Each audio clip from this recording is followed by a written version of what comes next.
clés de la ville, une production Figaro Immobilier et Radio Imo. En partenariat avec le Conseil supérieur du notariat, Elio, Arkea Banque Entreprise et Institutionnelle et Nexity. Présenté par Sylvain Lévy-Valency et Olivier Marin.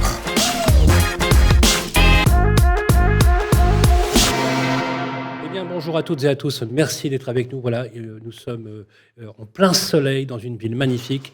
Nous avons déposé nos valises, nous allons nous faire remettre les clés de la ville, ici à Angers. Je suis toujours accompagné bien évidemment de mes complices du jour, notre producteur Grégoire Daricot. Salut Grégoire. Bonjour Sylvain. Qui était avec nous. Et bien sûr, celui qui anime, qui a pensé, qui a conçu ce programme avec moi il y a quelques années déjà maintenant, puisqu'on va clôturer la 3e saison, c'est notre ami Olivier Marin. Comment ça va Olivier ? Très bien, très heureux au nom de Figaro Immobilier et de Figaro Immo Télé maintenant, de poursuivre cette 3e saison des Clés de la Ville avec un grand plaisir, toujours le même principe, donc qui fonctionne, qui a fait ses preuves. On pose nos valises, on parle immobilier et logement bien sûr, mais aussi urbanisme, environnement, architecture, patrimoine, et à travers notre émission, c'est l'occasion justement de montrer que la ville, elle bouge, elle se transforme. Il y a une identité, mais il y a aussi des nouvelles façons de vivre et d'habiter. On va le voir à travers des reportages, des échanges, les témoignages en plateau de personnalités emblématiques, des acteurs de la fabrique de la ville. Et pour cette saison 3, après avoir découvert Reims, Nice, Metz, Amiens, Le Havre, Tours et Lorient, eh bien, nous sommes à Angers, depuis la Maison des Projets, qui informe sur la rénovation urbaine, les projets en cours et à venir, reçus par notre grand témoin, adjoint au maire d'Angers, chargé du bâtiment, de la voirie et des travaux, c'est Jacques-Olivier Martin. Bonjour. Bonjour. Bienvenue à Angers. Merci de nous recevoir. Merci beaucoup. Alors, nous retrouverons bien sûr nos partenaires. Tout d'abord, pour la séquence La vie ensemble, nous recevrons Loïc Dubernay, directeur général de Nexity Atlantique, l'occasion de faire le point et un premier panorama sur l'immobilier à l'échelle d'Angers et son agglomération. La séquence bien mieux, avec notre partenaire Elio pour évoquer ce qui est sans doute l'un des chantiers du siècle en matière de logement, c'est la rénovation énergétique. Pierre-Marie Perrin, directeur des affaires publiques de Elio, nous donnera l'état des logements côté performance énergétique à Angers et puis des conseils pratiques pour bien rénover. Pour la rubrique Parlons Territoire avec Arkea Entreprise Institutionnelle, on recevra Olivier Reger du groupe Alter, Anjou Loire Territoire, qui sera à nos côtés pour parler d'opérations d'aménagement et d'urbanisme. Et puis chaque mois, un notaire du Conseil supérieur du notariat. Et aujourd'hui, nous recevrons maître Guylienne Bellion-Louboutin, délégué à la communication pour le département de Maine-et-Loire, qui est notaire à Trélazé, commune située tout juste près d'Angers, et qui fait partie d'Angers Agglomération. On fera un tour d'horizon, l'évolution des prix, des ventes à Angers, mais également délivrer des conseils pratiques. Voilà pour ce beau programme. Mais tout d'abord, Grégoire, si je vous dis Angers, l'édito, c'est à vous.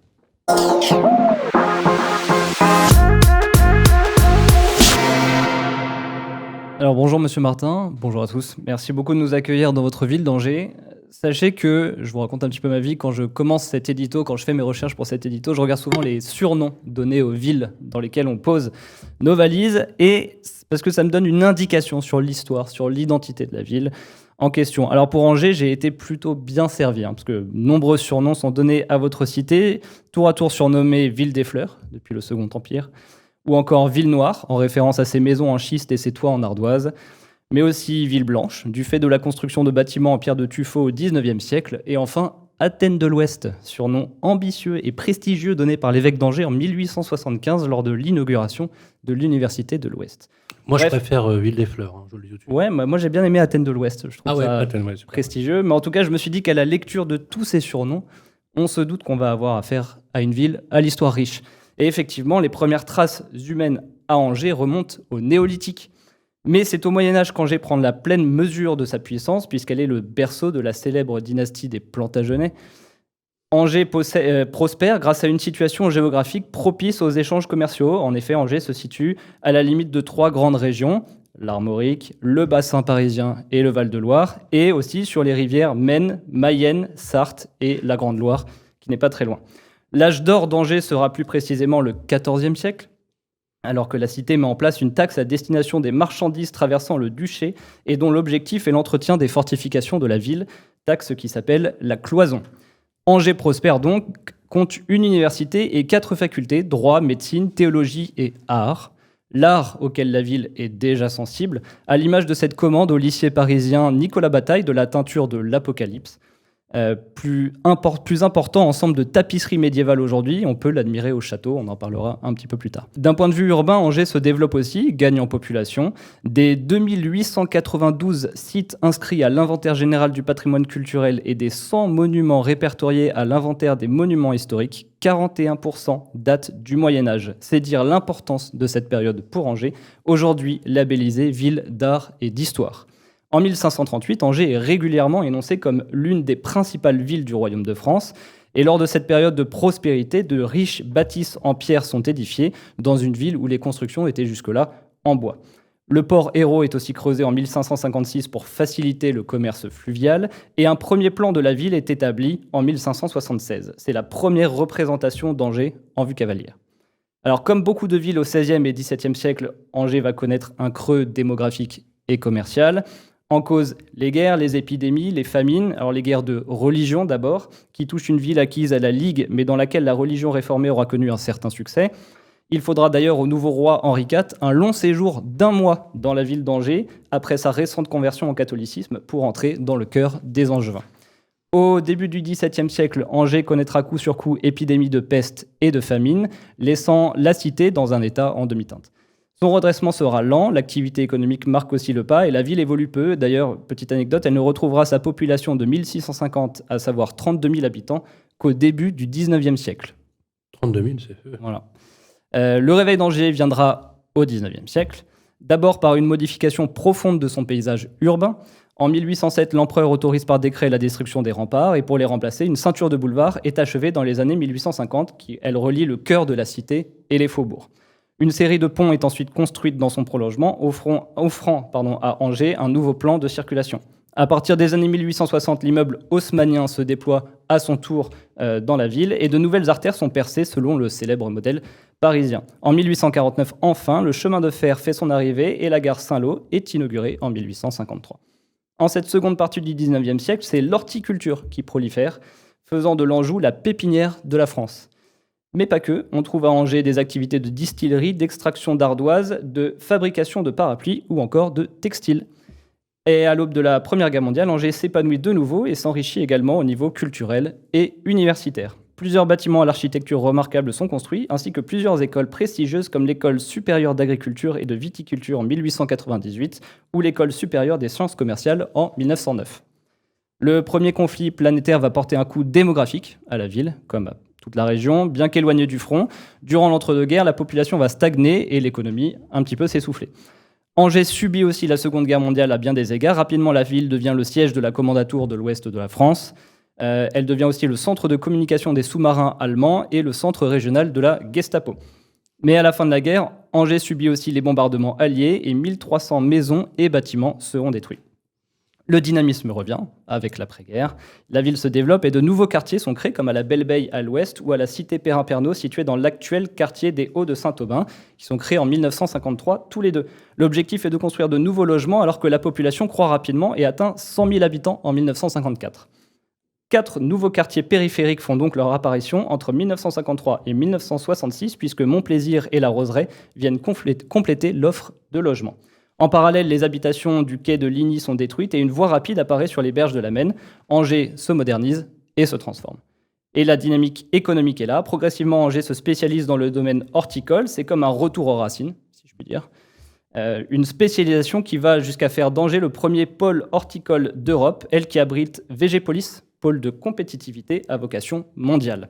Enfin, Angers est souvent cité dans les villes où il fait bon vivre. En témoigne le classement de l'Association des villes et villages où il fait bon vivre, publié par le JDD et dont Angers truste la première place en 2023 pour la seconde année consécutive. Qualité de vie, santé, transport, commerce et services, éducation, solidarité, sport et loisirs, attractions immobilières, ce sont en tout 198 critères qui ont été étudiés.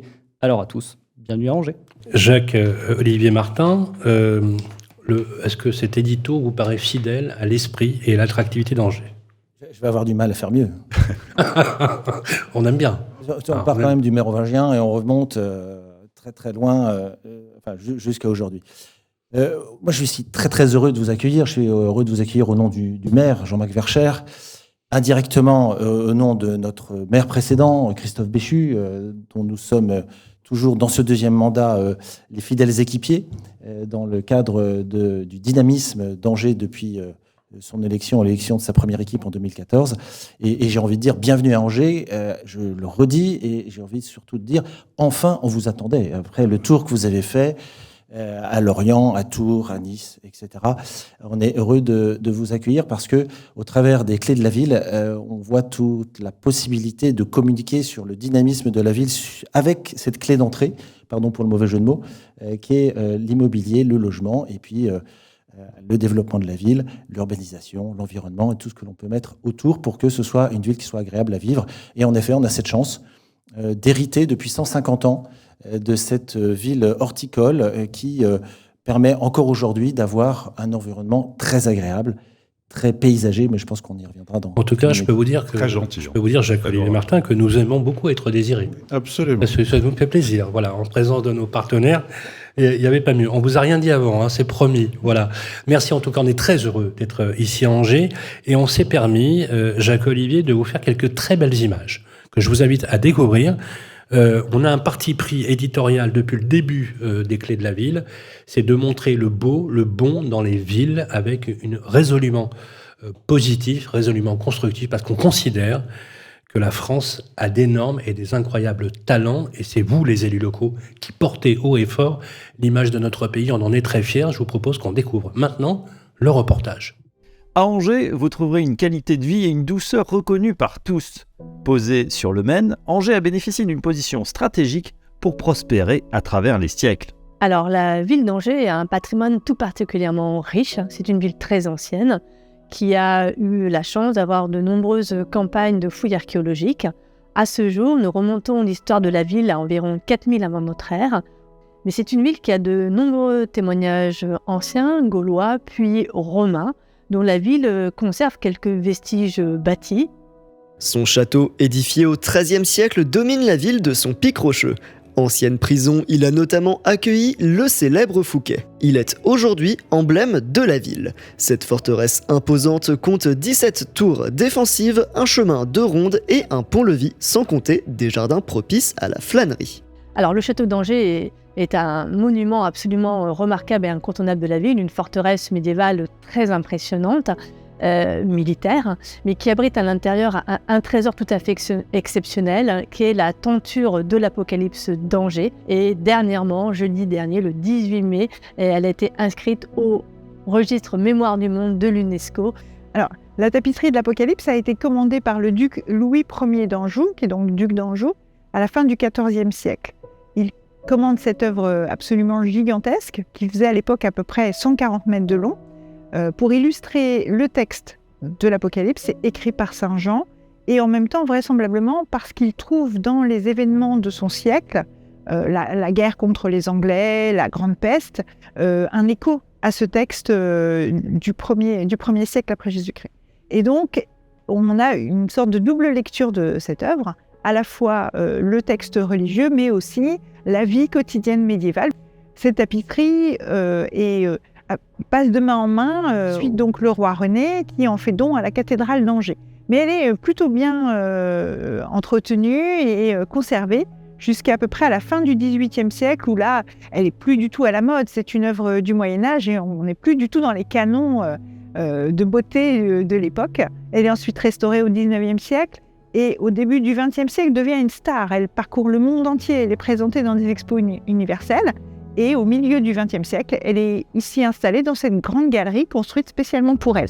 On est extrêmement fiers et très heureux que cette tapisserie trouve enfin l'écho et la reconnaissance qu'elle mérite, puisqu'elle vient d'être inscrite au registre Mémoire du monde de l'UNESCO, qui valorise les œuvres prestigieuses qui ont pour vocation d'exprimer un savoir-faire universel. C'est le cas ici avec la tapisserie. À quelques rues de la forteresse, vous y trouverez la cathédrale Saint-Maurice d'Angers, dont l'église primitive fut construite au 5e siècle. Elle est d'inspiration romane. Au pied de la cathédrale, admirez le palais épiscopal ou palais du Thau. Il est un témoin de l'architecture romane et un des plus anciens de France. Un peu plus loin, la tour Saint-Aubin, ancien clocher de la plus ancienne abbaye d'Anjou, malheureusement détruite à la Révolution. Élevé au XIIe siècle aux côtés de l'abbaye, le clocher servait de tour de guet et de tour défensive grâce à ses meurtrières et son puits. Sauvegardée à la Révolution pour avoir servi de poste d'observation, elle est aujourd'hui classée monument historique. Sur l'autre rive de la Maine, en franchissant le pont de la Haute-Chaîne, vous tomberez sur l'ancien hôpital Saint-Jean. Monument d'art gothique du XIIe siècle, il abrite aujourd'hui le musée Jean Lurçat et son ensemble de tapisseries contemporaines faisant écho à la tenture de l'Apocalypse du château. Alors, la ville d'Angers, elle est surprenante en fait, puisque c'est une ville de taille moyenne, c'est une ville qui accueille plus de 150 000 habitants. Et quand on arrive à Angers, on est d'ailleurs surpris par ses qualités géologiques. C'est une ville de schiste, plutôt sombre dans la cité, mais une ville blanche de tuffeau aussi, de la vallée de la Loire. Nous sommes aux portes du Val-de-Loire. Et en même temps, elle est surprenante parce qu'elle a un cadre de vie tout à fait agréable, de nombreux jardins qui éclairent aussi également la ville. La ville d'Angers, ses services de l'urbanisme et de la culture, mettent en œuvre depuis plusieurs années le projet de doter la ville d'un outil réglementaire justement pour conserver son patrimoine, mais aussi pour pouvoir créer de l'architecture contemporaine, s'adapter à la vie des Angevins. En 2019 a été créé un site patrimonial remarquable de plus de 1600 hectares sur la ville et depuis nous sommes en train de mettre à l'étude un plan de sauvegarde et de mise en valeur pour protéger le patrimoine extérieur et intérieur, public et privé. Angers est ville verte et ce n'est pas pour rien. Une trentaine de parcs et jardins sèment la ville. Ville d'art, ville d'histoire, Angers se dévoile sous vos yeux. Bienvenue et bonne visite. Applaudissements pour Alexandre Burkhardt. Et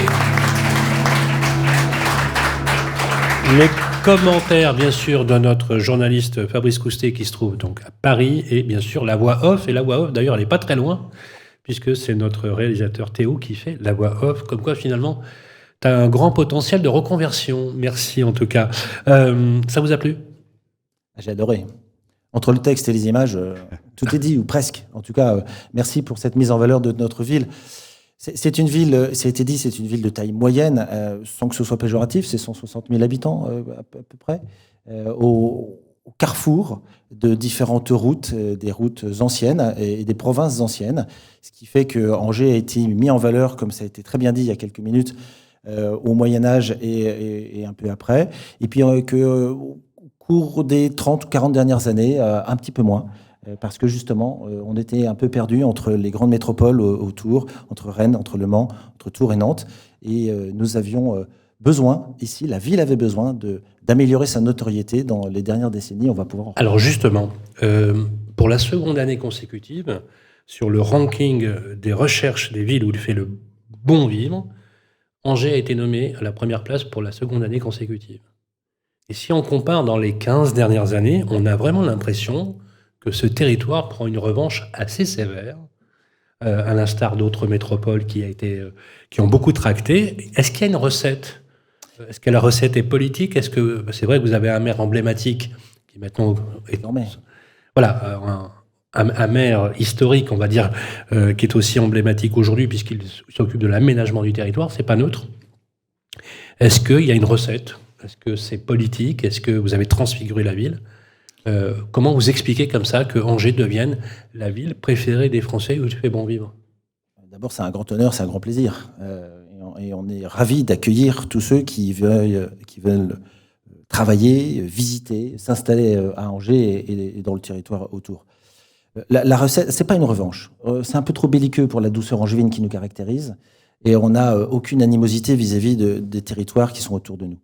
Mais c'est vrai que nous étions catégorisés entre Le Mans et Nantes, entre Tours et Nantes, comme je viens de le dire, et on avait du mal à expliquer qu'Angers était un point de passage intéressant et qu'il y avait une grande histoire de la ville, certes, mais aussi de l'économie sociale autour et culturelle, et bien sûr, autour de notre ville. La recette, je crois qu'elle était dans un mélange équilibré de recherche de notoriété sur différents sujets. Dans un premier temps, et ce sont les deux grands piliers du premier mandat de Christophe Béchu de développer économiquement et sportivement la ville pour qu'elle soit repérée et repérable. On profite quelques années plus tard de cette trajectoire pour qu'on puisse culturellement, socialement aussi, et au niveau du logement, au travers des rénovations urbaines qui sont en cours et dont je suis convaincu, on va dire quelques mots dans quelques minutes, c'est tellement important, ça nous permet d'être attractifs. Et puis, il y a cette histoire végétale. Angers, c'est... On va l'évoquer effectivement avec Angers qui est à la fois fidèle à son patrimoine, mais qui est aussi le symbole d'une ville qui bouge et qui se transforme. On note déjà des aménagements, des projets urbains, réaménagements, revoir les rues, les espaces publics, l'aménagement de la voirie, nouvelle ligne de tramway, je crois que c'est la B, la C, à partir de juillet prochain. Et puis, vous avez récemment déclaré dans une interview au journal 20 minutes, pendant des décennies, les rues ont été goudronnées pour éviter d'avoir trop d'entretien. Mais aujourd'hui, on a changé notre façon de voir les choses. L'eau de pluie rentre dans les sols et nourrit les végétaux. Donc, développer les parcs, créer de nouveaux pour remplacer les zones industrielles qui ne servent plus, transformer les places, c'est ce que vous dites. Vous voulez en fait végétaliser partout où c'est possible, notamment le centre-ville. Végétaliser, c'est faire d'Angers le symbole d'une ville qui respire. C'est ça l'ambition ? L'histoire nous oblige. Parce que depuis 150 ans, en effet, il y a une tradition horticole d'avoir une ville végétale. Et on a récupéré de cette histoire un héritage qu'il ne faut surtout pas gâcher, qu'il faut préserver et puis qu'il faut développer. Cet héritage, c'est 100 mètres carrés de parcs, de jardins végétalisés par habitant. On est la première ville verte de France grâce à cela. La deuxième, elle a 54 mètres carrés par habitant. Donc vous voyez le gap. Pardon pour l'anglicisme. Et nous devons aujourd'hui adapter cette situation aux nouveaux enjeux. Je ne sais pas si on veut végétaliser et mettre de la nature partout, mais surtout on veut la mettre partout où on en a besoin, pour que les îlots de fraîcheur se recréent, pour que l'évapotranspiration des arbres permette d'assurer une forme de contre-attaque contre la forte chaleur qu'il peut y avoir dans les villes, pour éviter que l'albédo noir au sol du bitume ne concentre la chaleur et qu'il soit remplacé par des éléments structurants plus agréables à vivre et qui soient plus respirables quand on est dans les grandes chaleurs. Donc tous ces travaux, toutes ces approches d'équilibre entre l'habitat, entre les rues, l'espace que l'on dédie à la voiture et que l'on restreint petit à petit pour la voiture, pour lui donner cet espace de transport et de communication entre les quartiers, pour le donner donc au transport en commun. Mais c'est bien vécu, ça, le fait, la réduction de mieux en mieux. Enfin, de la voiture. Ouais. C'est bien vécu. C'est quelque chose qui est naturel aujourd'hui dans toutes les villes. Alors certaines villes sont très dynamiques et appuient fortement sur la restriction de la place de la voiture. D'autres le font beaucoup moins. Angers essaye de le faire de façon équilibrée, mais il y a un pas important, vous l'avez dit, 2 lignes de tramway supplémentaires à partir du 8 juillet prochain. Ça veut dire que ces lignes de tramway empruntent des espaces qui étaient disponibles pour la voiture pour qu'on puisse les confier au transport en commun. Alors Angers, bien évidemment, a été transfiguré, et on voit bien d'ailleurs l'impact des élus locaux, du pouvoir politique local, comme quoi finalement habitat, logement et aménagement, ce n'est d'abord que politique, très clair. Le renouvellement urbain vous avez vraiment transfiguré la ville, notamment alors je pense par exemple aux rives de la Maine justement, ou le plateau des Capucins. On a l'impression que la dynamique inspirée par Christophe Béchu, bien évidemment, quand il est arrivé aux affaires, a réveillé en quelque sorte la ville. Un peu un mot de journaliste, soyons clairs. A réveillé la ville, mais et qu'il y a en permanence une volonté d'un renouvellement urbain, tout en maîtrisant à la fois effectivement les équilibres. Vous l'avez dit très justement. D'ailleurs, je pense que la vérité finalement est au milieu, puisqu'on ne peut pas dire demain et congédier la voiture d'un centre-ville, bien évidemment. Mais trouver des équilibres, comment justement vous pourriez nous décrire en quelques mots cette politique de renouvellement urbain qui est très inscrite, on le voit tout de suite d'ailleurs dès qu'on sort de la gare, où on est sur cette dynamique justement. La question de la voiture est parfois très segmentante et voire polémique. Voire clivante. Donc vous avez raison de dézoomer et de regarder ce qui se passe dans la ville. À Angers, il y a 10 quartiers. des quartiers qui ont des besoins, des situations, des enjeux, et donc des avenirs et des besoins spécifiques qu'il faut accompagner. Vous parlez des Hauts-de-Saint-Aubin, du quartier des Capucins. C'est un quartier qui a commencé à être urbanisé il y a une quinzaine d'années, par l'équipe précédant l'arrivée de celle de Christophe Béchu. C'était un quartier qui avait vocation d'être, qui est le long de la première ligne du tram et qui offre une nouvelle structure d'habitat qui était prévue pour être très dense et qui a été légèrement assouplie afin d'être plus accueillante. Ça, c'était le premier point la première zone sur laquelle Christophe Béchu a travaillé pour que, justement, ce quartier redynamise la ville par le nord. Et puis, nous avons 2 quartiers historiques qui ont été précisés tout à l'heure. Montplaisir, qui est au plein nord-est, et puis Belle-Beille, qui est au sud-ouest, qui sont des quartiers qui sont des années 50-60, avec, en particulier pour le quartier de Montplaisir, quelques aberrations urbanistiques qu'on a pu commettre à l'époque. Je ne jette l'opprobre sur personne. Les circonstances de l'époque, justement, ont mené à ces situations-là. Et c'est un programme extrêmement volontaire de 400 millions d'euros de réaménagement urbain qui est investi grâce à l'ANRU, grâce à des partenaires étatiques, la région, etc., dans ces 2 quartiers. Mais 400 millions d'euros, c'est juste un indicateur. L'important, c'est de transformer ce qui se voit, certes, mais ce qui se vit aussi. Et l'un des axes de la politique de Christophe Béchu et de ses équipes a été de faire en sorte que ces quartiers soient plus mixtes socialement, mixtes économiquement, avec la capacité de créer des emplois ou de faire venir des emplois de ce quartier, développer la partie universitaire dans chacun de ces quartiers et puis les connecter à la ville, ce qui n'était pas le cas, avec cette 2e ligne de tram qui va justement vers ces 2 quartiers et qui va connecter 20 000 habitants d'un côté et 15 000 habitants de l'autre côté.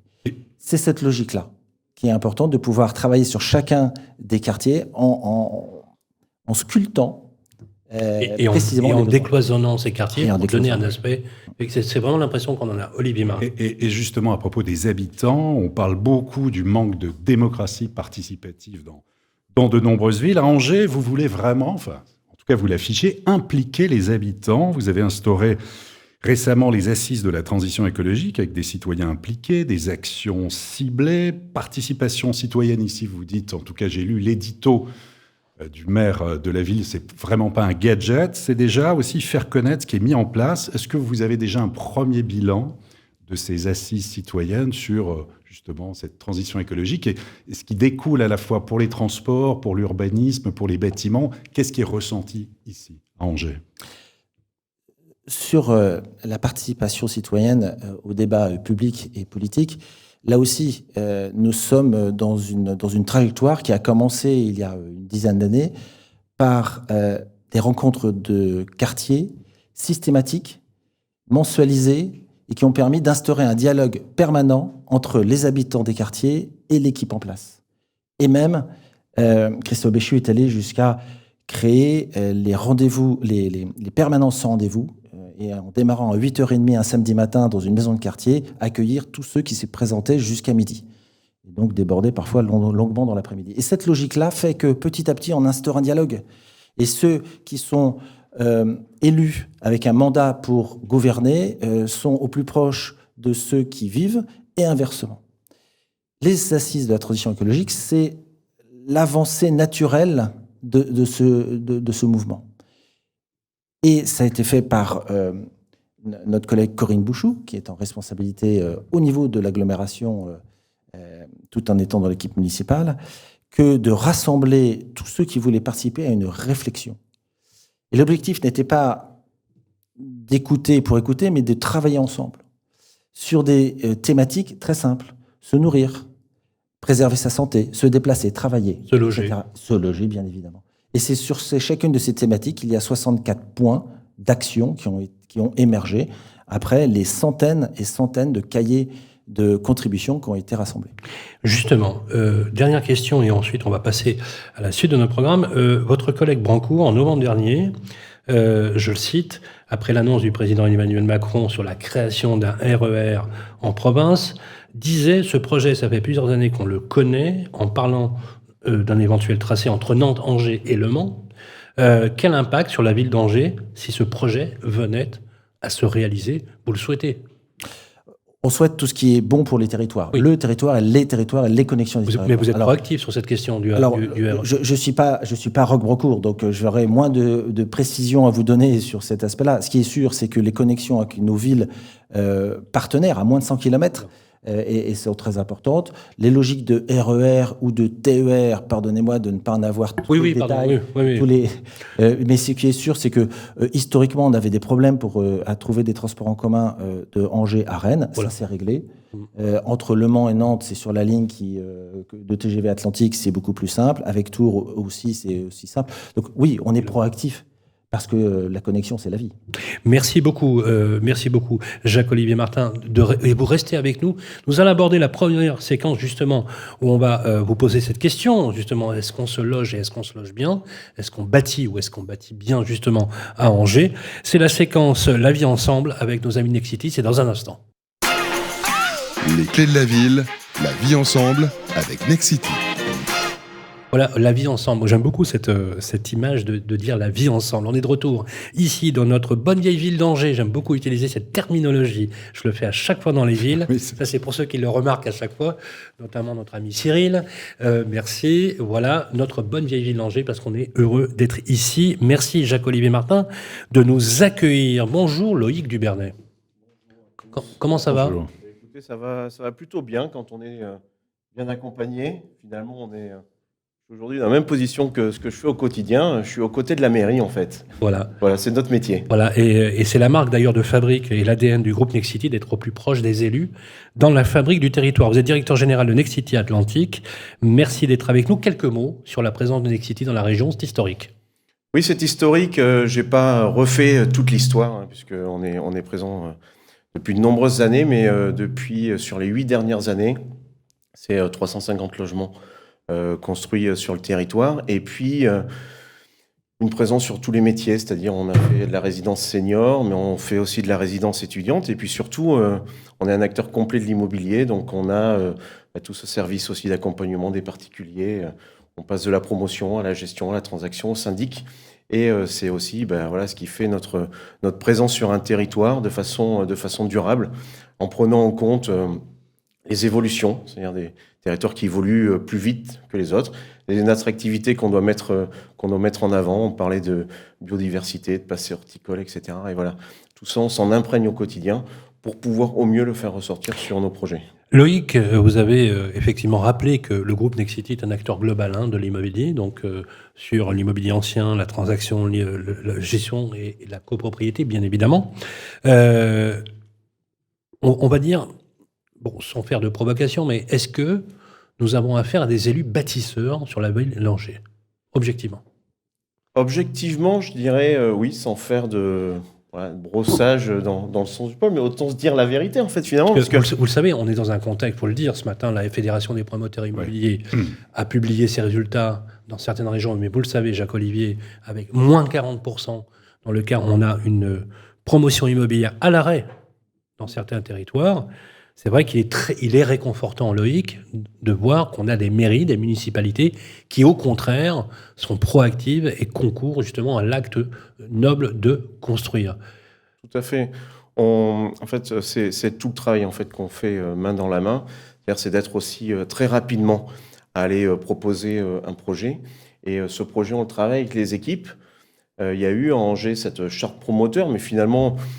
on peut dire tout ce qu'on veut sur charte promoteur, c'était pas que Angers qui l'a fait, mais ça apporte du bien parce que finalement, c'est aussi des règles. Et il y avait des engagements, et ça, c'est rare. Je crois que, pas sûr que ça existait dans d'autres villes, c'est qu'il y avait aussi un engagement dans la charte, c'était que la ville d'Angers, par exemple, allait répondre très rapidement aux promoteurs sur les projets qui étaient soumis. Ça n'existe nulle part. C'est-à-dire... je crois savoir d'ailleurs que la première fois que nous l'entendons, un commentaire justement là-dessus? Bien sûr, merci de citer cette charte. Les chartes, souvent, elles sont mises en œuvre pour régler des conflits et nous, on a essayé d'être proactifs pour que cette charte soit au contraire un accélérateur des besoins de la ville pour aider ses habitants, ceux qui sont là ou ceux qui veulent venir, à pouvoir trouver un logement, et le souhait des promoteurs d'investir sur Angers. En 2014, il y avait 9 promoteurs actifs sur la ville. La charte signée il y a un an, un peu plus d'un an, puisqu'on a fêté sa première bougie il y a 2 mois, la charte a été signée par 70 promoteurs, et aujourd'hui, on en a 25 actifs sur la ville. Ouais. Donc oui, et c'est aussi un revers de la notoriété grandissante et de l'attractivité du territoire que d'avoir besoin, à un moment donné, de construire pour accueillir, encore une fois, ceux qui veulent venir et ceux qui habitent, avec les enjeux qu'on connaît de desserrement. Bien sûr. Et pour construire, il faut des promoteurs. Alors justement, l'idée de l'émission, c'est aussi de parler des projets, les projets émergents, des projets intéressants. Alors il y a des modes constructifs que vous avez parfaitement assimilés, Loïc, chez Nexity, notamment sur des modes constructifs sur lesquels vous avez une très faible empreinte carbone. C'est le cas d'Heywood, me semble-t-il. Et je vous avais demandé de nous parler de ce projet parce que je le trouve qu'il est à l'échelle de la ville d'Angers symbolique, voire totémique. Tout à fait. Donc c'est notre dernier projet qui est en cours de commercialisation d'ailleurs sur la ville d'Angers, qui est construit sur ce mode constructif, qui est un mode constructif innovant, qui n'existe que chez Nexity. C'est-à-dire c'est de construire en fait des immeubles en bois, mais pas juste mettre un petit peu de bardage, de faire croire qu'il y a du bois en fait. C'est une structure bois horizontale. Ossature bois. Ossature bois, voilà. Plancher, façade, tout est en bois. Et pour autant, quand on est à la fin dans le logement, on n'est pas dans le chalet à la montagne, quoi. Voilà, on n'est pas dans ce paradoxe ou dans cette caricature en fait de dire on met du bois partout. En fait, on a enfermé du carbone dans ce bâtiment-là. On travaille sur des matériaux durables, sur notre empreinte, et l'objectif, c'est de limiter notre empreinte en fait sur nos territoires, sur la planète, voire à long terme. C'est les objectifs 2030, 2050, etc. Et puis, si vous voulez, ça va dans le sens en fait de ce qu'on veut améliorer aussi. Puisque, par exemple, si je prends cet exemple, vous voyez, il s'appelle CVA, vivre sereinement dans la vie ensemble. Je veux dire, c'est pas pour rien. Si on l'appelle CVA quand on est à Angers, ça fait aussi écho à l'histoire de la ville. Ça fait écho au bois en fait qu'on emploie. C'est vivre sereinement. C'est une économie de charge du coup pour nos habitants. Et en même temps, on regarde, parce qu'on diminue notre empreinte carbone, c'est bien, mais on diminue aussi notre empreinte sur la ville. Si je prends cet exemple-là, mais c'est ce qu'on travaille au quotidien, c'est on part d'une parcelle qui était là pour le cas 100% imperméabilisée, voilà.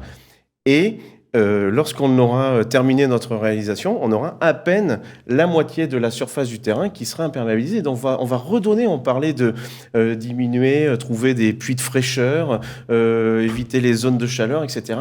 Voilà, c'est ce qu'on fait dans le bâtiment, mais aussi à l'extérieur, parce qu'on va recréer ces espaces verts qui n'existaient, mais alors pour dire pas du tout. Et donc beaucoup d'opérations aussi de réhabilitation, de réinventer l'existant, et puis quelque chose d'étonnant. Je voyais ce matin, en fait, les annonces de la Fédération des promoteurs immobiliers. On parle beaucoup, donc, à la fois de la construction, mais on parle aussi beaucoup des acquéreurs.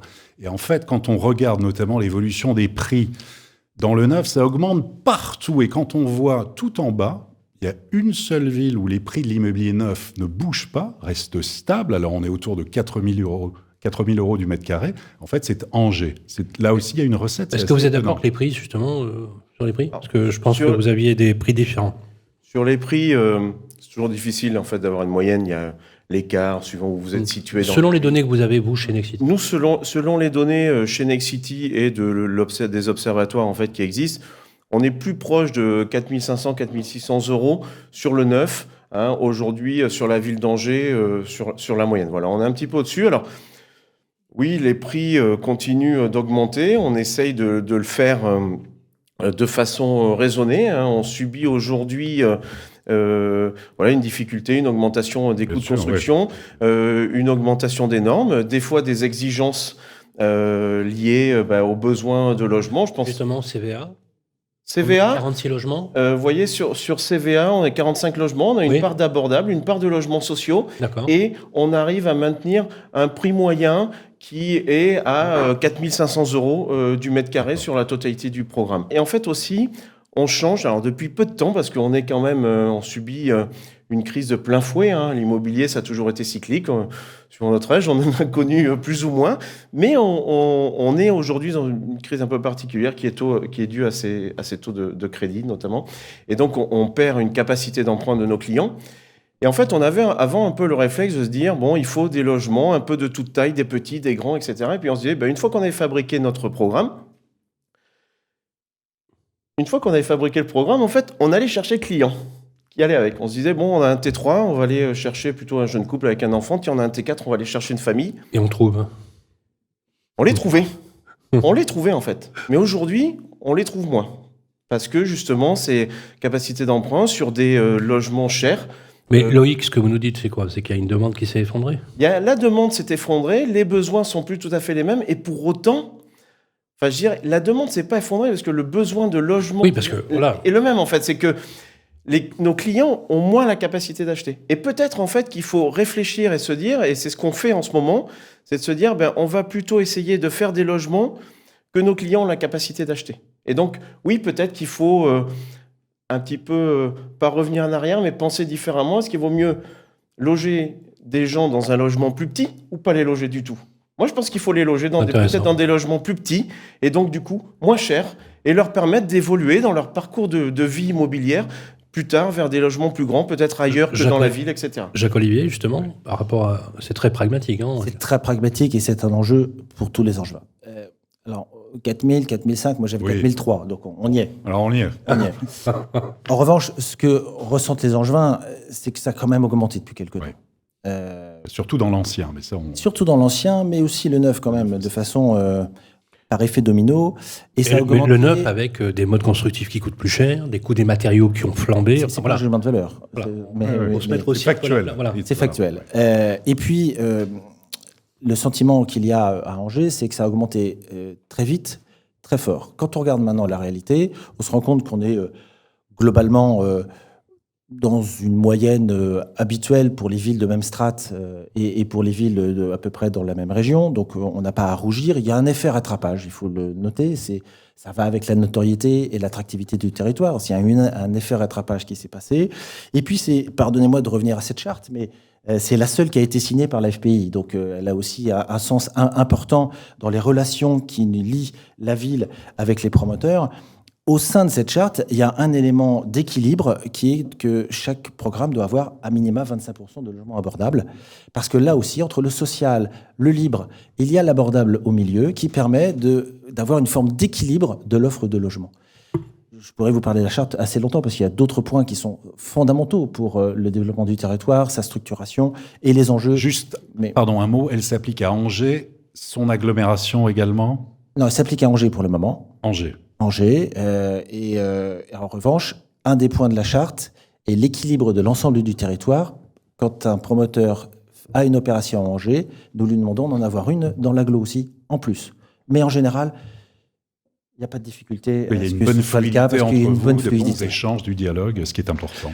Oui, dernier point, Loïc, on souhaitait, je vous avais posé la question lorsqu'on a préparé cette émission en antenne, les prix c'est important, vous nous avez donné les prix. Alors justement, sur Haywood, à combien on peut avoir? Est-ce qu'on a encore du stock? Est-ce qu'on peut encore acheter?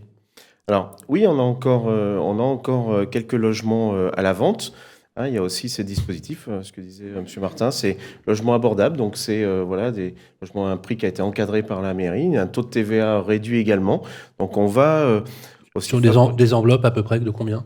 Alors sur la moyenne, vous avez un T2 aux alentours de 220 000 euros, donc c'est un prix moyen. On va avoir des plus petites surfaces à 210 000, et puis vous voyez, j'en ai vendu un la semaine dernière à 235 000, et puis le T3, en effet, on est plutôt on va aller entre 250 et 290 suivant les niveaux. On a des beaux logements en attique, etc. Voilà.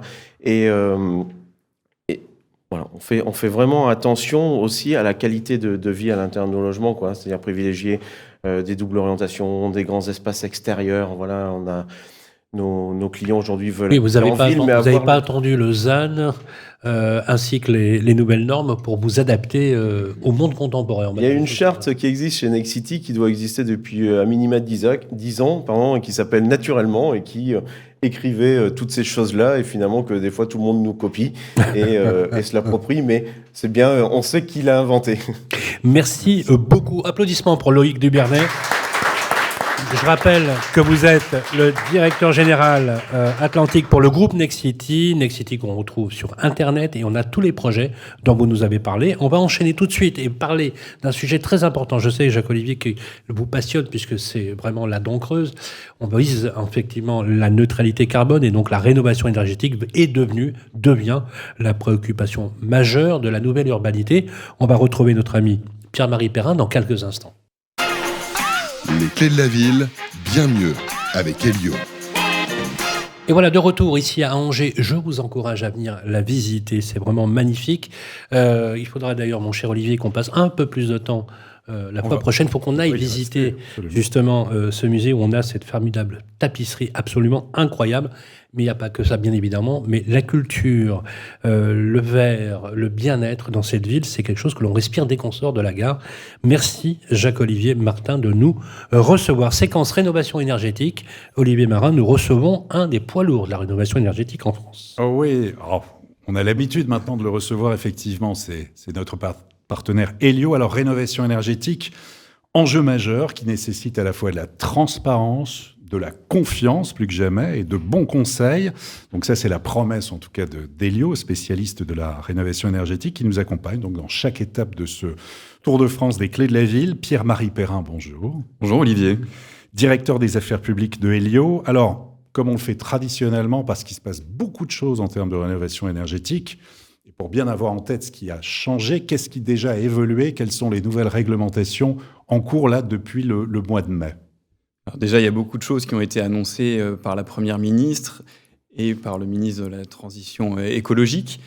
Mais la stratégie de la France, c'est premièrement de diviser par 2 les émissions de gaz à effet de serre pour le bâtiment. Donc ça, c'est quelque chose d'assez colossal. Et le chantier qui doit être fait en 7 ans doit rattraper quasiment 15-20 ans d'un travail de longue haleine. Donc ça, c'est une des priorités du gouvernement. Et puis, vous allez avoir une loi à l'automne qui s'appelle la LPEC, la loi de programmation énergie-climat, et qui va se décliner en plusieurs plans. Il y a la stratégie nationale bas carbone, mais également le plan pluriannuel de l'énergie.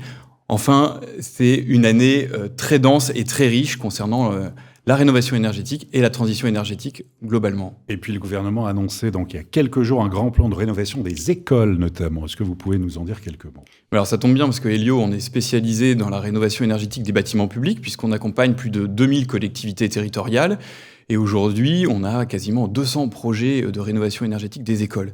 Donc c'est colossal. La Banque des Territoires qui mène ce projet via le programme EduRénov a l'ambition de rénover quasiment 10 000 écoles dans les 5 ans, donc ce qui est absolument énorme. Donc il y a de la pédagogie. Je rencontrais il y a quelques jours Nicolas Turca qui est à la Banque des Territoires et qui pilote ce projet.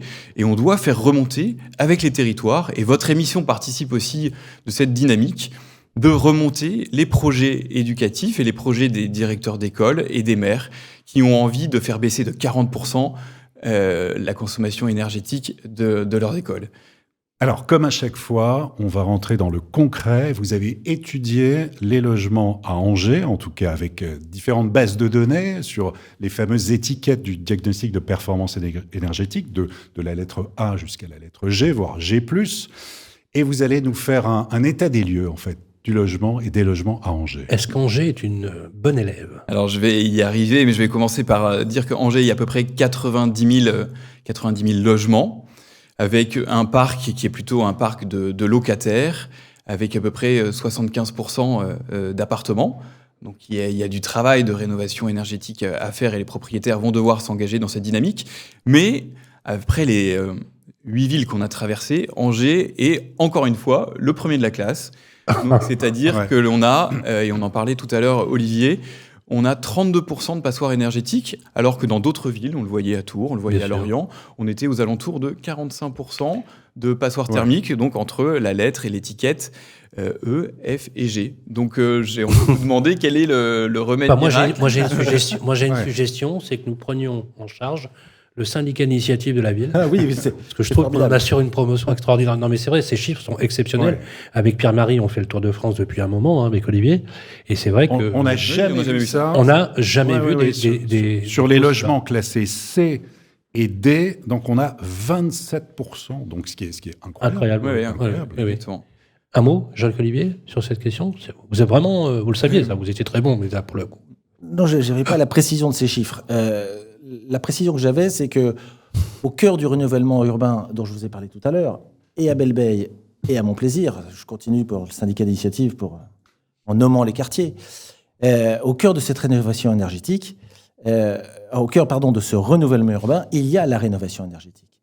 Et il y a des collectifs de grande hauteur qui sont entièrement dépecés et rénovés afin d'apporter au logement social ou au logement en acquisition prioritaire des solutions énergétiques qui soient cohérentes avec ce qui nous impose, ce que la transition écologique nous impose aujourd'hui. Donc, bien sûr qu'on est dans une logique sur notre parc social qui est assez important à Angers, puisque nous avons 35% de logements sociaux à Angers. Nous sommes dans une logique de rénovation énergétique. Et on va même plus loin, puisqu'il y a 3 grands immeubles sur l'un des quartiers qui ont été déconnectés du gaz et qui ont été connectés au chauffage urbain. Et ça aussi, le chauffage urbain dans notre ville, c'est une vieille histoire. Le premier réseau date de 1970. On a 75 km de tuyaux aujourd'hui. On a l'équivalent de 30 000 logements qui sont connectés au chauffage urbain et on a la volonté d'atteindre 55-60 000 logements dans les années à venir. Donc toute cette logique de transition énergétique, de maîtrise de ces passoires, eh bien, je suis heureux d'en voir la conséquence dans les chiffres. Et là, on ne parle que du Et avec le plan énergie, donc dans les bâtiments à Angers. Nous avons, alors ça, là je parle des 880 000 mètres carrés publics de la ville d'Angers. Nous avons un plan énergie bâtiment qui se décline en 7 opérations, 7 actions qui visent à mieux travailler sur la qualité énergétique de nos mètres carrés publics. Et je suis ravi d'être à côté d'une entreprise qui est très efficace sur ce domaine-là. On va s'échanger nos cartes. Alors justement, très bien, Pierre-Marie Perrin. Alors on va voir un exemple concret d'abord de rénovation globale, avant et après travaux, justement pour avoir en tête ce qui peut être fait. Alors typiquement, côté particulier, une petite maison, 90 mètres carrés, avant et après travaux, qui concerne un couple angevin avec un enfant, maison chauffée au fioul. Cas concret, hein. Cas très concret. Et après avoir expliqué le cas, je vais revenir un petit peu sur les différentes aides qui existent en France pour éclairer un petit peu le public. Le but, la volonté, c'est de passer d'une étiquette F à une étiquette A, ce qui représente un gain énergétique d'à peu près 83%, donc ce qui est colossal. On va réaliser 5 types de travaux. Le premier, l'isolation des combles perdus. Le deuxième, l'isolation des planchers bas. La troisième, le remplacement d'une chaudière au fioul par une chaudière à granulés de bois. Installer une VMC double flux. Et puis, ce qui fonctionne très bien, c'est l'isolation thermique par l'extérieur. Et donc là, on réussit à faire une rénovation énergétique performante, globale. Et pour un coût de travaux d'environ 46 000 €, en allant chercher les aides, donc c'est-à-dire les C2E, les certificats d'économie d'énergie, à peu près 15 000 €, MaPrimeRénov', qui est le dispositif public d'aide à la rénovation énergétique, 10 000 €, et puis vous avez d'autres petits dispositifs qui sont bonifiés, et notamment on va aller chercher 1 000 € pour le bonus de sortie de passoire thermique, donc là ça nous rajoute 1 000 € de prime, et puis 1 000 € pour le BBC, donc c'est bâtiments basse consommation. Et avec ça, on arrive à obtenir une aide d'à peu près 27 000 € sur un chantier de 46 000 €. Donc plus de 50% d'aide à la rénovation énergétique quand on s'engage dans un projet de rénovation globale. Et c'est ça qui est important aujourd'hui, de dire aux ménages, il faut absolument aller vers des rénovations globales performantes. Vous allez me dire, il reste 19 000 € pour un foyer et un ménage qui souvent sont dans des situations financières difficiles et on connaît la situation financière actuelle.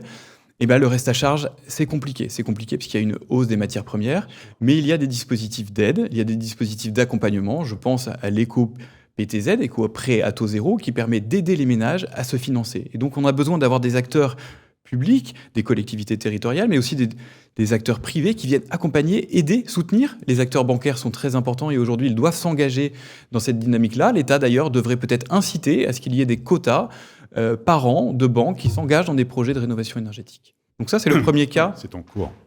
Jacques-Olivier Martin, oui. Et toutes ces opérations sont soutenues aussi par l'agglomération angevine. Et si cette maison est dans l'agglomération angevine, il y a l'opération Mieux chez moi 2, la suite de la 1, mais qui est renforcée, qui peut aller jusqu'à 10% des travaux dans certaines circonstances, et puis les subventions au PTZ, ou à l'éco-PTZ, etc. Donc il y a aussi une volonté... Ah oui, comment ça, 10% des travaux, ça veut dire que 4 600 € pourraient être débloqués en complément. L'opération Mieux chez moi 2 va jusqu'à 10%. Et ce qui est intéressant de savoir, c'est que les aides des collectivités territoriales ne sont pas écrêtées, ne sont pas plafonnées. Donc, c'est-à-dire qu'elles sont comme les certificats d'économie d'énergie, qui est l'aide privée payée par les fournisseurs d'énergie, peut aller au-delà des 80%.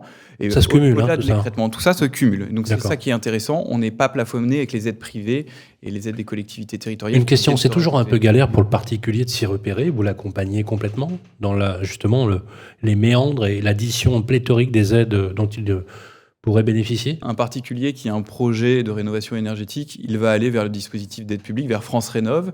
Et de temps en temps, aujourd'hui, c'est un service qui se met en place, qui n'est pas forcément encore complètement maximisé. Et donc, nous, on les accompagne du début en faisant un audit énergétique, un diagnostic de performance énergétique, et puis après, on va les accompagner sur des scénarios de travaux. Donc, on va leur dire, avec votre budget, pour atteindre cette étiquette énergétique-là, on va vous proposer ce scénario de travaux-là. Une fois qu'on a ce scénario de travaux, on va leur proposer une aide financière. On va leur dire, si vous faites ce scénario de travaux, vous allez avoir tant d'aides financières.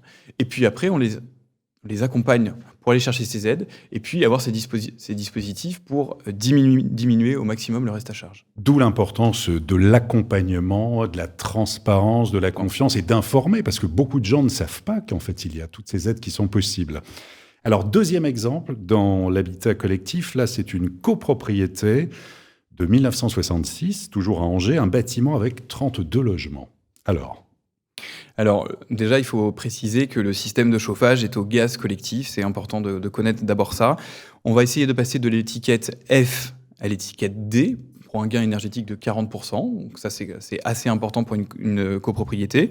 On va isoler toutes les façades, isolation thermique par l'extérieur également. Remplacement des vitrages d'origine pour des vitrages en double vitrage, Isolation des planchers bas. Remplacement de la chaudière gaz actuelle par une chaudière gaz à condensation. Et puis, mise en place d'une ventilation mécanique. Pour un budget d'à peu près 1 million d'euros, donc pour les copropriétés, c'est assez important. Wow. On va réussir à aller chercher 340 000 € d'aide, donc ce qui représente quasiment un tiers des aides, donc c'est important, avec les primes C2E et le dispositif MaPrimeRénov' copropriété. Et donc un reste à charge de 677 000 €, ce qui est important pour une copropriété. Et là aussi, comme vous le disiez, Olivier, il y a besoin, premièrement, de bien informer les copropriétaires et de choisir un AMO, un assistant de maîtrise d'ouvrage, qui va être le plus performant possible et qui va rassurer et porter le projet et aider les copropriétaires à faire les bons choix.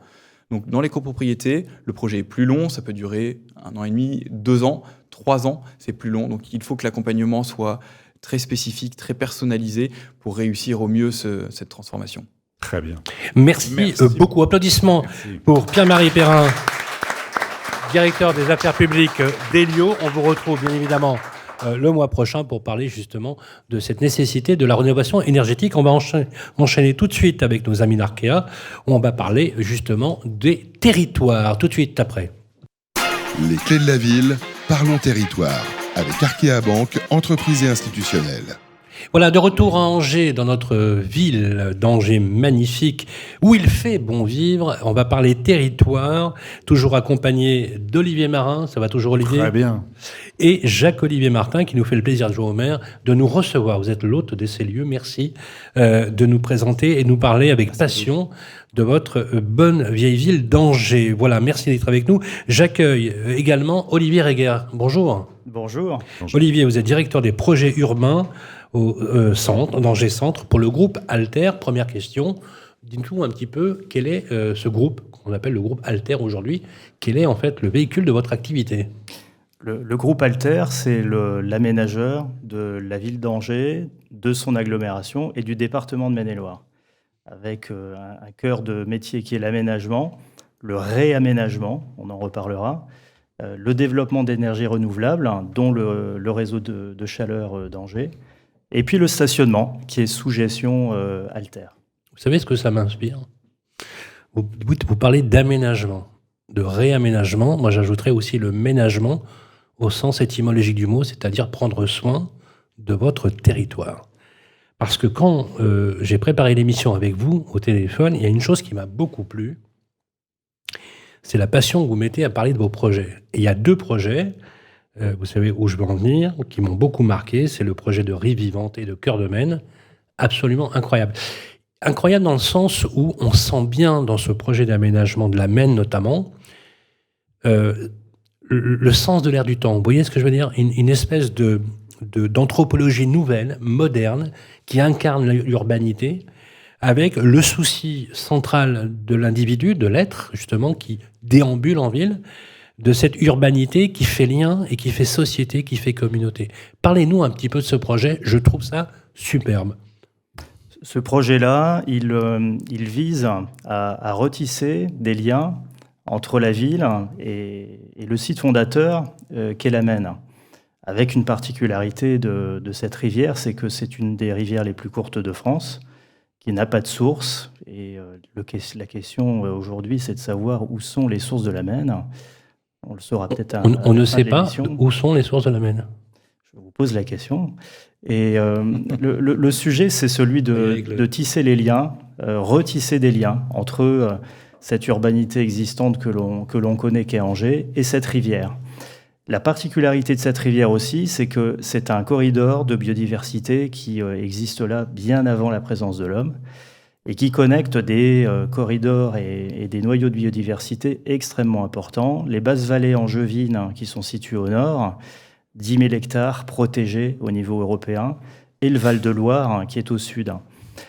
Et ce projet, il vise à la fois à concilier des usages humains et une présence des autres éléments de la nature, notamment la faune et la flore, qui naturellement vient s'installer, qui a été quand même fortement perturbée par cette présence humaine, et notamment l'autoroute Paris-Nantes, qui a balafré la ville d'Angers. Oui, vous m'aviez dit, quand on se parlait au téléphone, pour vous, c'est une cicatrice. Hein, On essaye de la réparer, ce travail, et c'est peut-être une des recettes d'Angers, c'est que ce processus, il se fait par étapes. Le développement d'Angers ne se fait pas par à-coup. Cette transformation des rives de la Maine, elle se fait par séquence, elle se fait par étapes, de manière très progressive. Et le retraitement de cette autoroute en boulevard urbain, qui permettra justement de tisser des liens plus forts entre la ville et sa rivière, entre la rivière aussi et de grands quartiers en développement, notamment Saint-Serge, eh bien tout cela se fait de manière progressive, sous la houlette des élus, qui ont les clés du projet abouti, mais qui nous donnent le tempo. Donc, qu'on comprenne bien, ce qui finalement actionne et proagit dans vos projets, c'est cette osmose, ce lien que vous avez très fort avec les élus locaux, qui sont le moteur essentiel. On est d'accord là-dessus ? On est au service de cette commande publique. On est là pour l'inventer, on est là pour la proposer. Voilà, vous les challengez en même temps, les élus locaux. Vous les formez quelque part, vous leur donnez des perspectives. Mais vous avez une expérience, justement. Vous étiez à l'urbanisme, c'est ça, la ville d'Angers, de Absolument. 2006 à 2012. Vous avez piloté des opérations d'aménagement, des opérations de rénovation urbaine, plusieurs quartiers concernés, jusqu'à la délivrance des autorisations de permis de construire. Donc, vous connaissez parfaitement le sujet. Justement, quelle évolution, avec votre regard et un peu de recul, quelle évolution majeure pour vous, la ville d'Angers, depuis ces 10 dernières années ? La grande évolution, on l'évoquait, une des grandes évolutions, c'est la notoriété. Aujourd'hui, on ne passe pas 10 minutes en début de discussion à expliquer où se trouve Angers. Et ça nous décontracte beaucoup. Fut une époque, c'était le cas ou... Bon, effectivement. Et puis une impulsion. Donc c'est vraiment une volonté politique. Sous la houlette de Christophe Béchu, qui fait que les services dont nous faisons partie, internes et externes, se sont alignés. il y a les services de la collectivité, il y a Alter, il y a l'Agence de développement économique, il y a Destination Angers, qui sont des outils désormais alignés pour essayer de simplifier le développement. J'utilise le terme volontiers de simplifier, oui, parce qu'on est parfois dans des métiers qui se complexifient. Et notre job, c'est de simplifier la démarche. Et vous y arrivez ? Résumer, non mais c'est intéressant intellectuellement. Comment on peut expliquer que quelque chose qui par nature est complexe, et il est complexe, puisse effectivement être simplifié ? Peut-être la vue du politique, Jacques-Olivier ? Moi, je suis très heureux qu'Olivier soit là pour donner cette image. Alter et les 5 entreprises que constituent, les 5 entreprises publiques locales que constitue ce groupe, sont en effet au service des collectivités, qui sont leurs actionnaires, afin de développer la ville, développer l'environnement autour de la ville et structurer ce que, dans un temps et dans des dispositifs de compétences qui ne sont pas directement en phase avec le temps politique et le temps public. Ça ne veut pas dire qu'il y a les uns sont mauvais et les autres sont bons. Ça veut juste dire qu'on marche sur 2 pattes entre l'action publique au sein même des collectivités et l'action grâce à l'aménageur qui peut trouver des moyens de financement complémentaires qui ne travaillent pas que sur la dette publique, qui travaillent sur de la dette privée parce que le politique lui confie des projets qui sont capables de s'équilibrer entre les recettes et les dépenses. Et c'est très, très précieux, je terminerai là-dessus, mais c'est vraiment très, très, très précieux pour les élus que nous sommes, c'est-à-dire par essence, avec un mandat qui a une fin programmée, c'est très précieux de pouvoir s'appuyer sur des équipes qui, elles, ont une pérennité dans le temps, sont capables d'avoir une vue d'ensemble et de la visibilité et d'apporter des technicités extrêmement pointues sur des opérations spécifiques. Surtout, alors c'est bien que vous ayez cette lucidité dans l'approche parce que je crois qu'on l'a rarement vu dans l'analyse d'ailleurs. C'est que ce que vous nous dites, c'est que la temporalité de votre mandat politique n'est pas le même que les projets que vous engagez. Non, parce qu'on développe un quartier sur 10 ou 20 ans. Mais oui. Aujourd'hui, on a des friches industrielles. Oui. Oui. On vient de racheter le friche industriel de Thomson. Ce sont 14 hectares. La fin de notre mandat, c'est 2026. Rien ne sera fini en 2026. Et peut-être même que pas grand-chose sera commencé. Donc on pense la ville dans des temps longs. À nos successeurs élus d'apporter évidemment leur vision publique et politique et grâce à la pérennité des équipes des aménageurs et des SPL et des SEM, eh bien le travail peut s'inscrire dans ces décennies. Olivier, vous êtes aussi le fournisseur, entre guillemets, peut-être le mot n'est pas approprié, aussi des promoteurs avec qui vous travaillez. Absolument. Et cette alliance publique-privée, c'est important. Loïc est là avec nous. Il y a des promoteurs dans la salle. En ce moment, ils ne sont pas forcément à la noce un peu partout en France. Justement, alors c'est pas une question provocante, mais est-ce que vous jouez le jeu justement avec ces promoteurs ? Là, vous parlez du rachat de la friche de Thomson. Ce sont du foncier disponible. Est-ce que ça vous paraît important de maintenir ce partenariat public-privé avec des promoteurs qui accompagnent la fabrique de la ville? Ce partenariat-là, il est monté de longue date, encadré avec la charte dont on parlait tout à l'heure. Bien sûr. La particularité du travail aujourd'hui, c'est le cas dans beaucoup d'autres villes, c'est la disponibilité du foncier. Et aujourd'hui, nous travaillons sur des fonciers qui sont par définition imbriqués, complexes, pollués. Et le partenariat avec les promoteurs, il est d'autant plus important. Il y a aussi un sujet qui nous tient à cœur à Angers, et on le voyait très bien dans la présentation du film, c'est la dimension patrimoniale de cette ville.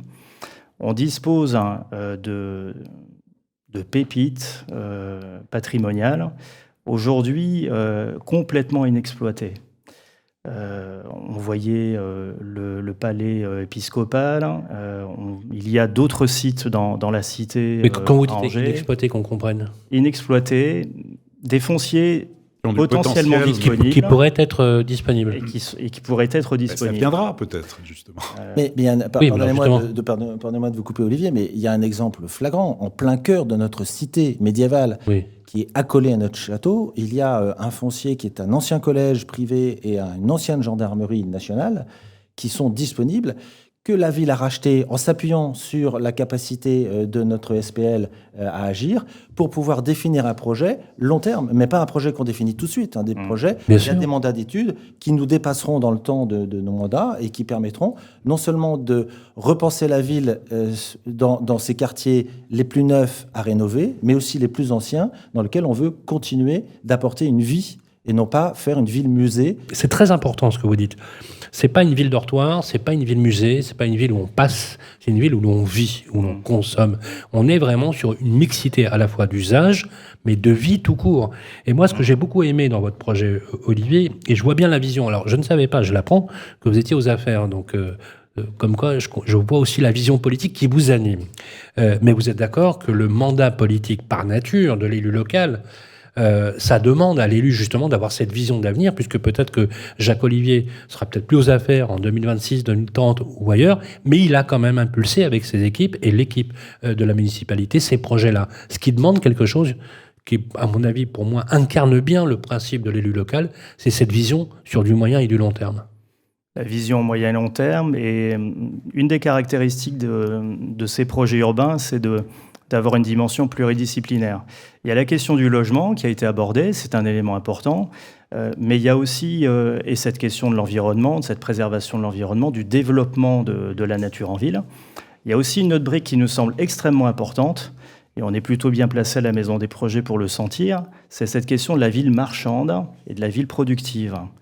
Et à Angers, les élus ont su nous demander de renforcer le cœur commerçant d'Angers, avec les halles alimentaires qui vont être inaugurées d'ici quelques jours, nous ont demandé, à Saint-Serge, sur 70 hectares, de renouveler un territoire où il y a des emplois, où il y a des entreprises. Et le sujet aujourd'hui, c'est bien de maintenir et de développer cette présence de l'emploi, des activités. Parce que la ville de l'habitat, c'est très bien, la ville du loisir et de la détente, c'est très bien, mais il faut aussi pouvoir bosser. Alors, j'aime bien la... J'aime bien la chute, tu sais, ça s'arrête d'un seul coup, comme ça, merci. Olivier, vous voulez un petit commentaire rapide ? Bien sûr, un commentaire, mais il peut être même pas rapide, parce que c'est un enjeu. Ce dont vient de parler Olivier, qui a été une vision urbanistique de Christophe Béchu quand il est arrivé en 2014, c'est de dire qu'on a des zones qui étaient industrielles, qui étaient logistiques, qui étaient desservies même par des voies ferrées qui sont devenues inutiles et inutilisées, et que ces zones-là n'avaient plus lieu d'être. Donc elles devaient être on devait les reconquérir. On a mis une patinoire, on a renaturé 5 hectares de zones logistiques et industrielles, et on continue.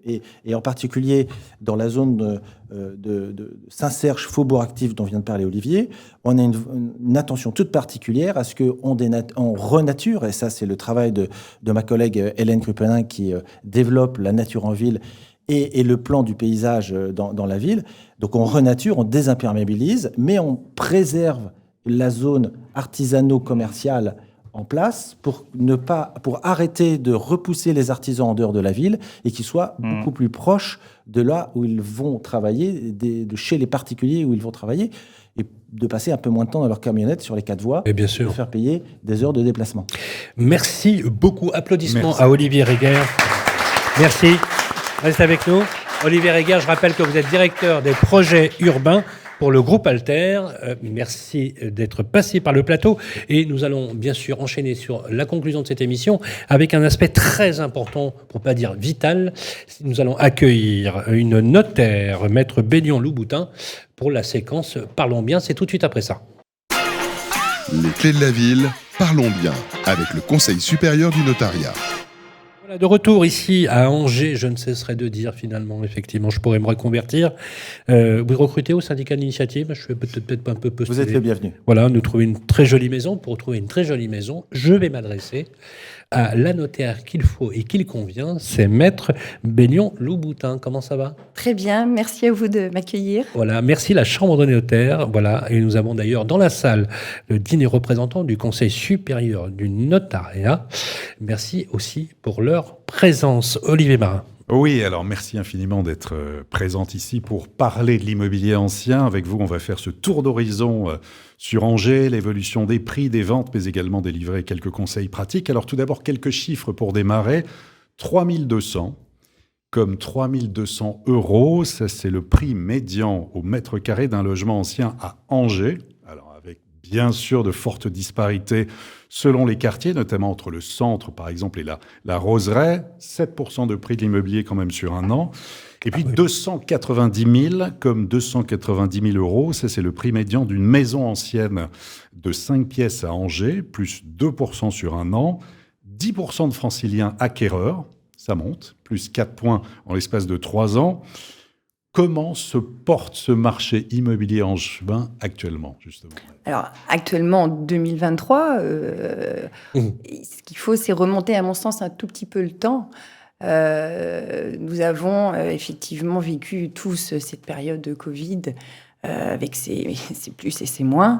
Et on a eu effectivement un boom de l'immobilier que l'on a pu constater. Vous parliez tout à l'heure, Monsieur Martin, de rattrapage. À mon sens, c'est tout à fait le cas. C'est comme si, en fait, Angers, l'agglomération, avait rattrapé son retard des prix, rattrapé cette attractivité, alors que finalement, Angers a toujours été très attractif, mais il y a eu un rattrapage. Vous parlez des prix, mais aussi des ventes. Des ventes, c'est-à-dire en tant que montant des transactions, mais également en tant que volume. Il y a eu énormément, un gros boom de volume. Augmentation des volumes et des prix. Volume des prix, avec une hausse qui a été assez spectaculaire et assez même historique, puisque la hausse des prix, il me semble, Angers a été la ville, encore une fois sur le podium, de l'augmentation très rapide des prix. Mais ça ne reflète finalement qu'un rattrapage. Et ça s'est lissé avec des villes, je dirais, qui sont similaires à Angers.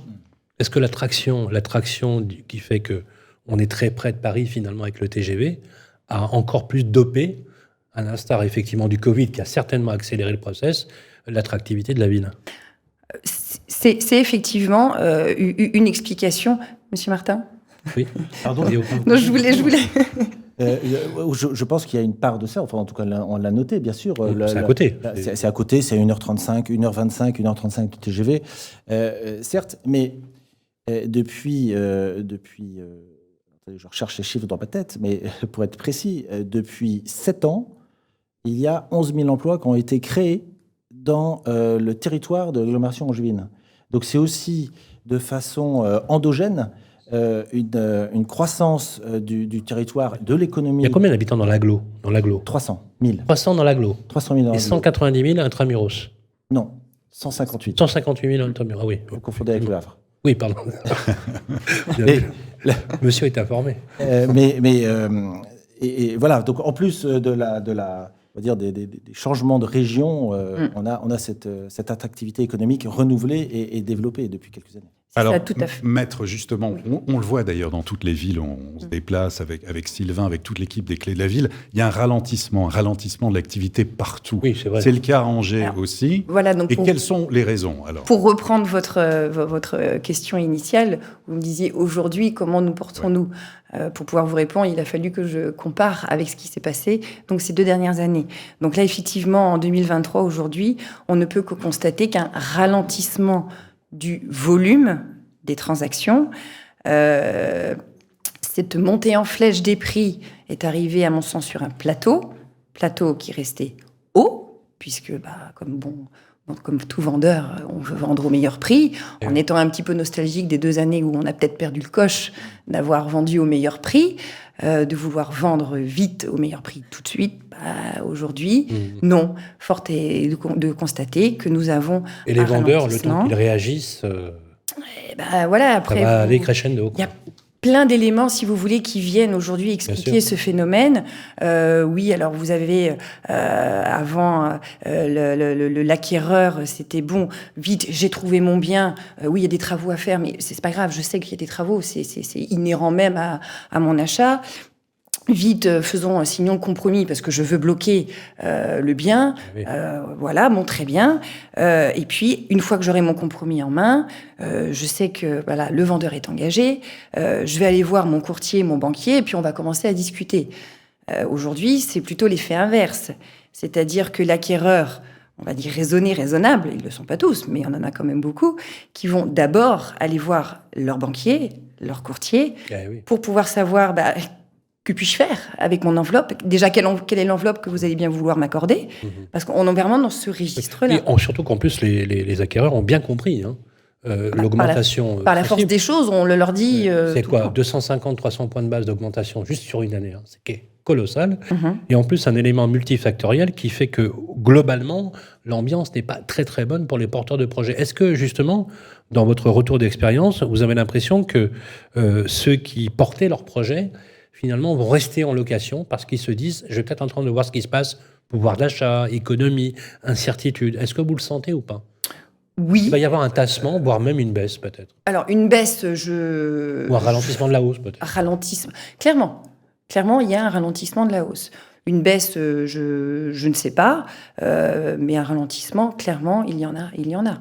Et des acquéreurs qui, par la force des choses, renoncent à leur projet d'acquisition ou qui sont peut-être d'ores et déjà propriétaires, mais qui se disent mon projet, finalement, entre vendre mon bien, qui est peut-être une passoire énergétique, où je dois faire des travaux pour pouvoir y arriver, il se dit, bon, est-ce que... Et au final, le banquier dit non. Le temps d'avoir des devis pour faire les travaux, parce qu'on a besoin des devis pour avoir la simulation bancaire.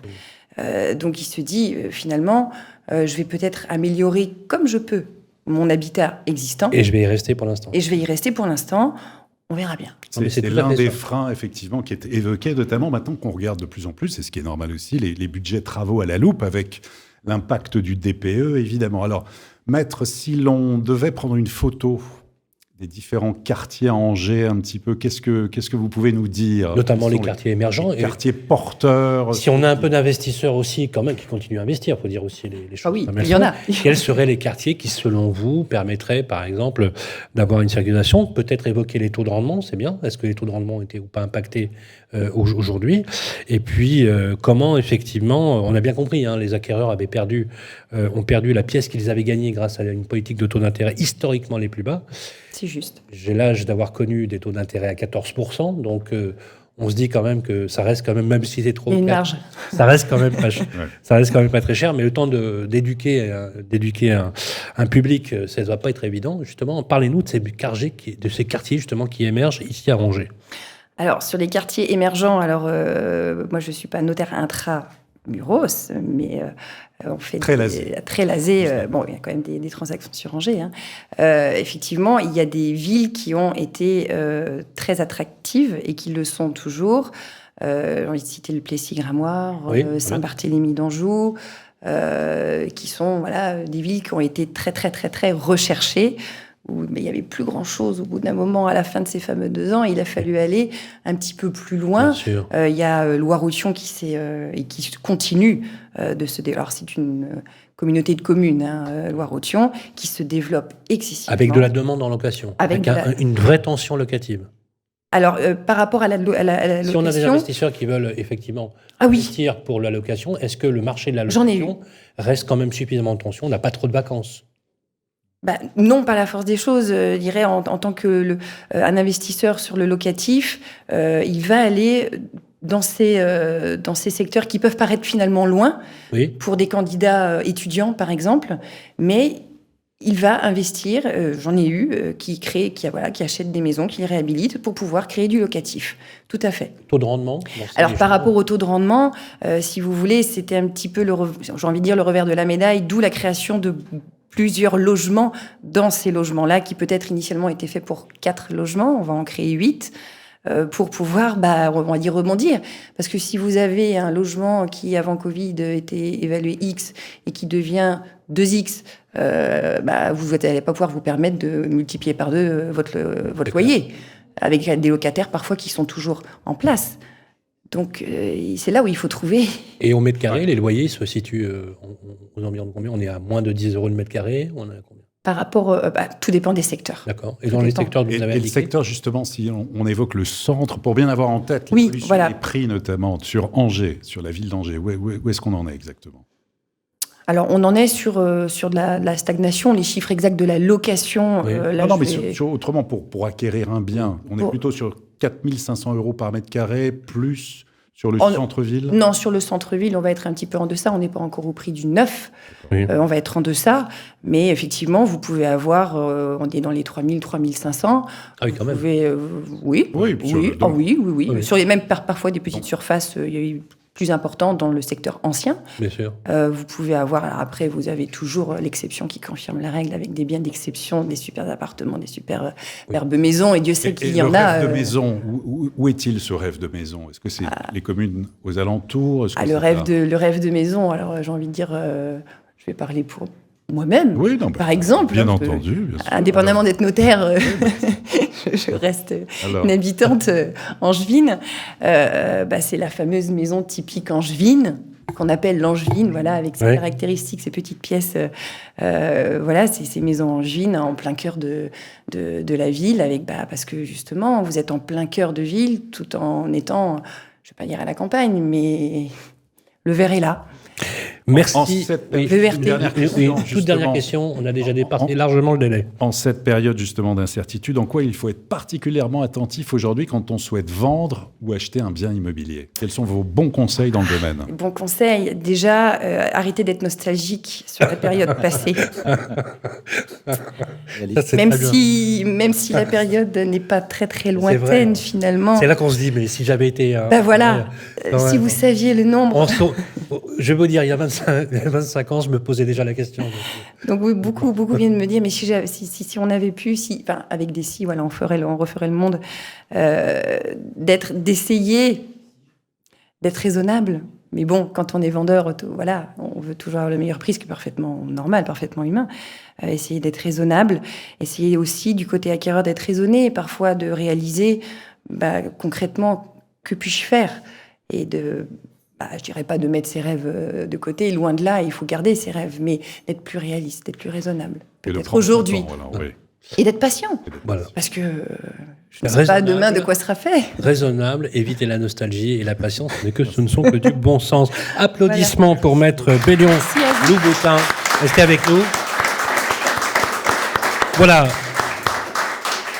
Voilà, vous devez partir dans 3 minutes exactement. Nous allons conclure cette émission. Nous étions très heureux d'être reçus ici à Angers. Je rappelle que l'émission, elle est récupérable sur toutes les plateformes d'écoute qui vont bien, sur Radio Imo, sur la plateforme du Figaro. Et je rappelle d'ailleurs que sera publié effectivement cet article pour promouvoir l'image de la ville d'Angers.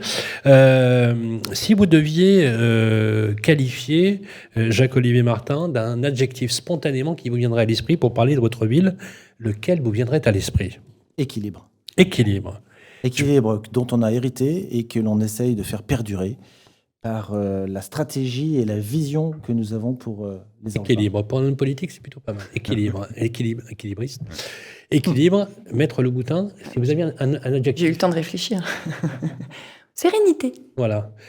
Écoutez, je vais vous dire, si on veut garder l'équilibre, il faut mieux garder sa sérénité. Je pense que c'est la meilleure des choses que l'on peut conserver. Voilà, nous étions très heureux de vous recevoir ici sur ce plateau. Merci de nous accueillir dans cette maison des projets. Je voudrais qu'on remercie chaleureusement Loïc Dubernay, Pierre-Marie Perrin, Olivier Réguer, Maître Bellion Louboutin et un grand merci innovation pour Jacques-Olivier Martin, adjoint à la ville d'Angers. Merci, monsieur le maire. Nous serons le mois prochain, Olivier, à Angoulême. Et ensuite à Nîmes. Voilà, nous allons retrouver la ville de François d'Angoulême. Et ensuite à Nîmes, Nîmes, après 2 mois de tractation. Je ne sais pas si vous connaissez votre confrère de Nîmes, votre collègue de Nîmes. Voilà, on va être reçu par Jacques Plantier, le premier adjoint à l'urbanisme de la mairie de Nîmes, enfin. Et on s'est dit d'ailleurs avec Pierre-Marie Perrin qu'on irait peut-être la veille avec Cyril, parce qu'il y a des bars à tapas plutôt sympathiques. Et comme on veut se sacrifier, nous irons donc la veille, parce qu'on s'implique beaucoup dans notre métier. À toutes et à tous, merci beaucoup. Vive Angers et venez venir ici, dans cette bonne vieille ville. Les Clés de la Ville, une production Figaro Immobilier et Radio Imo.